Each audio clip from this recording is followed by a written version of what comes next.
มาตุกาลิปินาปเตสันตลีอริวรังเยาตถาสัมมิทังสัตตาสันตตาปิจาเดเรตุธัมมังนิสันติมังปัจจังนะโมตัสสะภะคะวะโตอะระหะโตสัมมาสัมพุทธัสสะนะโมตัสสะภะคะวะโตอะระหะโตสัมมาสัมพุทธัสสะนะโมตัสสะภะคะวะโตอะระหะโตสัมมา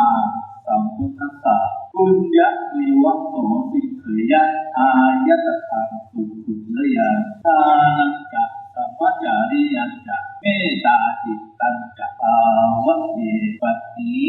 อัตตมาภาพจะได้แสดงพระธรรมเทศนาตนาสัจธรรมคำสั่งสอนขององค์สมเด็จพระสัมมาสัมพุทธเจ้าเพื่อเป็นเครื่องประดับสติปัญญาเพิ่มพูนกุศลบุญราศีแก่สาธุชนทั้งหลายผู้ขวนขวายแผ่ใจในการบำเพ็ญกุศลความดีอันเป็นการสร้างพื้นฐานทางคุณธรรมและจริยธรรมสัมมาปฏิบัติตามสมควรแก่เวลาต่อไปดำเนินความตามพระพุทธภาษิตที่ได้อัญเชิญมาเป็นนิเทศประมวลเบื้องต้นว่าปุญญเมวะโสสิกขยะเป็นอาทิซึ่งแปลเป็นใจความว่าบุคคลควรศึกษาเรื่องบุญเท่านั้นเพราะบุญนั้นเป็นเครื่องนำความสุขมาให้และมีผลยืดยาวถึงมอบบุญทานสัมมาจริยาเมตตาจิตดังนี้ซึ่งจะได้อธิบายขยายเนื้อความต่อไปนี้คำว่าบุญนั้นเป็นสิ่งที่ชำระจิตใจให้บริสุทธิ์ปราศจากความเศร้าหมองกล่าวคือเป็นเครื่องชำระจิตใจให้ผ่องใสไร้ราคีนานาสิ่งอื่นใดที่จะชำระจิตใจให้ผ่องใสได้เสมือนบุญเป็นไม่มีเพราะเหตุนี้สมเด็จพระจินสีจึงตรัสสอนให้ศึกษาเรื่องบุญและบุญที่จะพึงศึกษานั้นเล่าพระผู้มีพระภาคเจ้าทรงแสดงไว้3ประการคือทานการเผื่อแผ่แจกสิ่งของตนแก่ผู้อื่น 2. สัมมาจริยาความประพฤติสม่ำเสมอ 3. เมตตาจิตความคิดในอันที่จะผูกไมตรีในมนุษย์และสัตว์ทั่วไปทางการแบ่งปันสิ่งของตนแก่ผู้อื่นนั้นได้แก่การเฉลี่ยรายได้หรือสิ่งของตนแก่ผู้อื่นไม่สนิททีเหนียวจนเกินไปรู้จักแบ่งปันแก่บุคคลผู้ควรได้รับเมื่อเราทำได้ดังนี้จัดว่าเป็นผู้มีอัธยาศัยดีรู้จักถูกต้องตาดีเอื้อเฟื้อเผื่อแผ่ตรงกันข้ามกับผู้ที่มีความตนีครอบงำจิตใจไม่รู้จักแบ่งปันสิ่งของตนแก่ผู้อื่นนั้นแสดงว่าเป็นผู้มีอัธยาศัยแคบการให้ทานเป็นเครื่องวัดน้ำใจของผู้คนให้เห็นว่าเป็นผู้มีอัธยาศัยเช่นไรอันการให้ทานนี้หากผู้กระทำได้กระทำไปด้วยจิตใจอันบริสุทธิ์แล้วย่อมสามารถยึดเหนี่ยวน้ำใจของผู้รับให้มีอยู่ถูกข้อ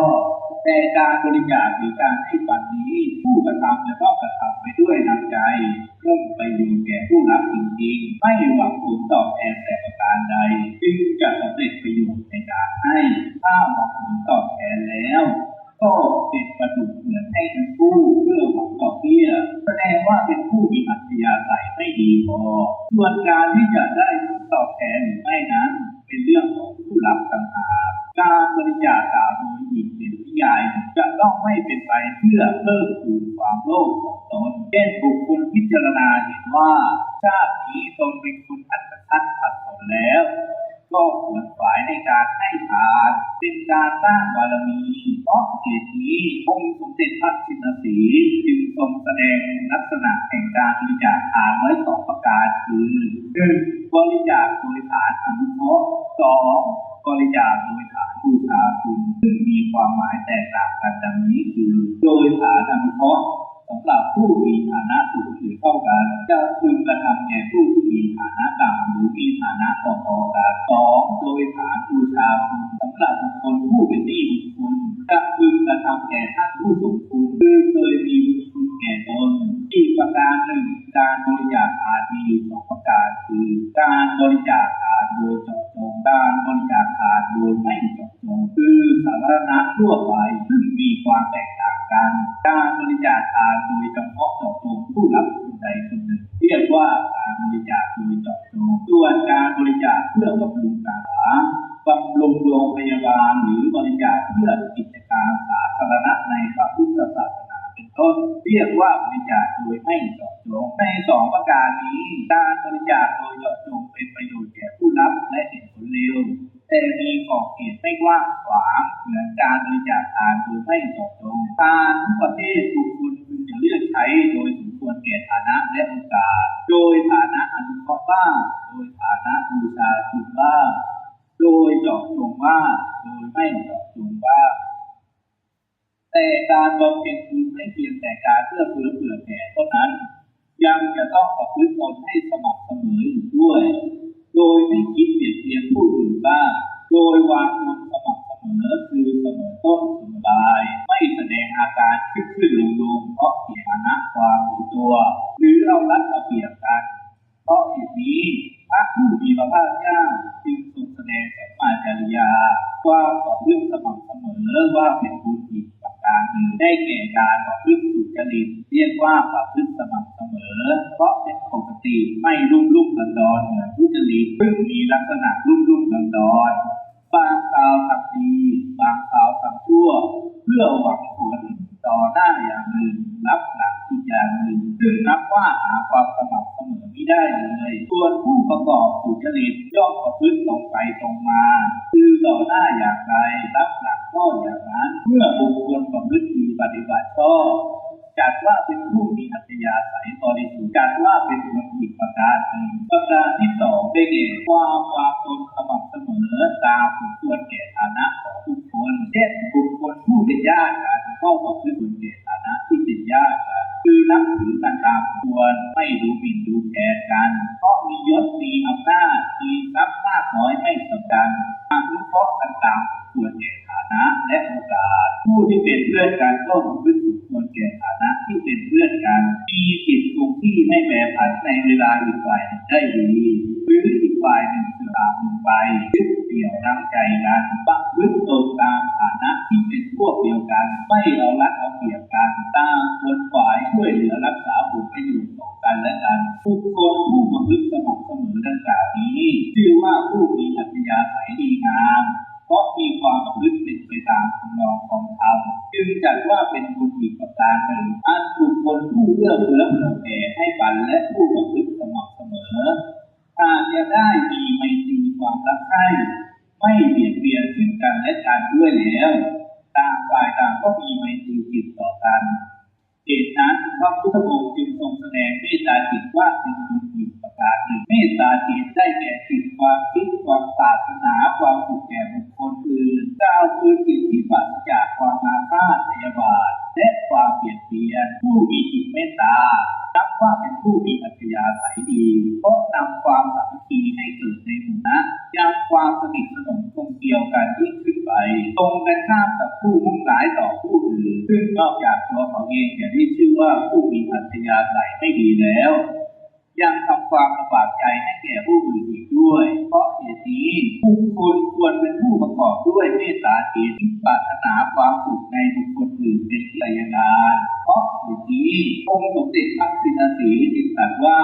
ไมตรีจิตหรือจิตประกอบด้วยเมตตาเป็นบุญอีกประการหนึ่งซึ่งเป็นอุปถัมภกปัจจัยคือสนับสนุนให้บุญสองประการข้างต้นมีความมั่นคงและเจริญขึ้นโดยลำดับอาตมาภาพได้แสดงเรื่องวิธีทำบุญอันได้แก่การประพฤติตามธรรมสามประการคือการเอื้อเฟื้อเผื่อแผ่ให้ปันแก่บุญที่ควรให้ปันสองสัมมาจริยาความประพฤติสม่ำเสมอสามเมตตาจิตความคิดปรารถนาความสุขแก่มนุษย์และสัตว์ทั่วไปซึ่งนับว่าเป็นข้อในการบำเพ็ญกุศลที่ควรขวนขวายและกระทำเมื่อบุคคลรู้ว่าบุญก็คือสิ่งที่ชำระจิตใจให้ผ่องใสบริสุทธิ์แล้วกุศลคือความสามารถที่จะปฏิบัติให้เป็นบุญขึ้นเช่นนี้จึงเป็นผู้มีจิตของแน่วและขวนขวายในการบำเพ็ญบุญเพื่อจะได้เป็นปัจจัยสนับสนุนให้ตนได้ประสบในโลกนี้และเข้าถึงซึ่งความสุขในโลกหน้าอันจะเป็นการสร้างเสบียงทานไว้เมื่อใดละจากโลกนี้ไปแล้วไม่มีใครสามารถนำอะไรติดตัวไปได้เลยมีแต่กุศลคือคุณ งามความดีที่เราได้กระทำไว้เท่านั้นเองที่สามารถติดตามเราไปได้เพราะฉะนั้นพุทธศาสนิกชนทั้งหลายพึงตั้งจิตให้เป็นกุศลและทำแต่สิ่งที่ดีและเป็นประโยชน์โดยในที่แสดงมาและในการเป็นที่สุดลงแห่งพระธรรมเทศนานี้อาตมาภาพขออำนาจพระศรีรัตนตรัยพระพุทธพระธรรมพระสงฆ์และอำนาจแห่งบุญกุศลที่ท่านทั้งหลายได้บำเพ็ญมาแล้วจงเป็นปัจจัยอภิบาลท่านทั้งหลายให้เป็นผู้ปราศจากโลภะภัยพิบัติ